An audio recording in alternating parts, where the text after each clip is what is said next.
I'm Claire. I grew up in the country in good old rural Victoria. I was born with cystic fibrosis, which led me to needing a lung transplant when I was 32 years old. Before my transplant, I would say for the majority of my life, I led a pretty normal life. I was fit and active. In my late 20s, my health started to decline. I lost a lot of weight, lung function declined, and life just got very, very hard. I think I used to use the term that I was surviving, not living, until my transplant. I was in a bit of shock when they first said to me, "You're 32, you're underweight, you're diabetic, you need to be on the lung transplant list." I was very lucky to only be listed for 4.5 months. But in that 4.5 months, I had 2 calls that didn't go ahead. They were probably the hardest part of waiting for transplant.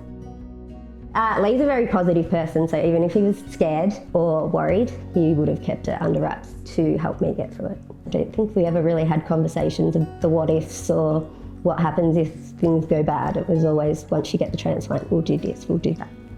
Hi, my name's Lee and this is my lovely wife, Claire.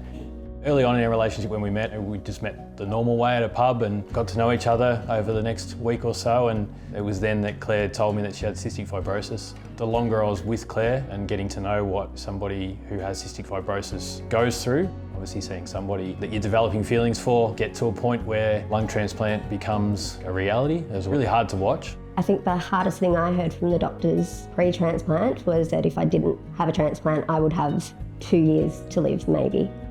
Pre-transplant, my outlook on life was trying to cram everything into whatever time I had.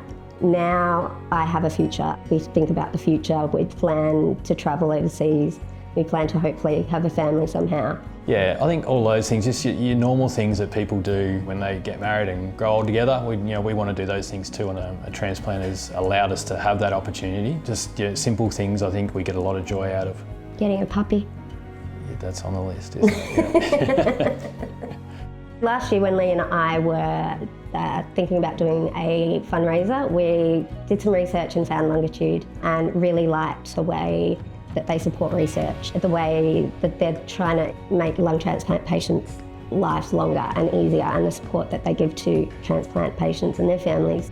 We were really lucky enough to get the support of my footy club to run a charity and an awareness day for Lungitude and organ donation. I think we really enjoy opening people's eyes to charities like Lungitude. The Lungitude Foundation is an Australian charity that supports lung transplant research, advocacy, community and also education. Our major fundraiser for the year is our Giving Day, which is going to be held on Thursday the 5th of June this year. Every dollar that is donated is matched by our very generous matchers, and that allows us to double the impact of what we can do with your support. If you're thinking of donating today, please donate. At Lungitude, we don't receive any funding from government at all, so we really rely on you. The research that we fund today makes a difference, so if you can give and you can help, please do.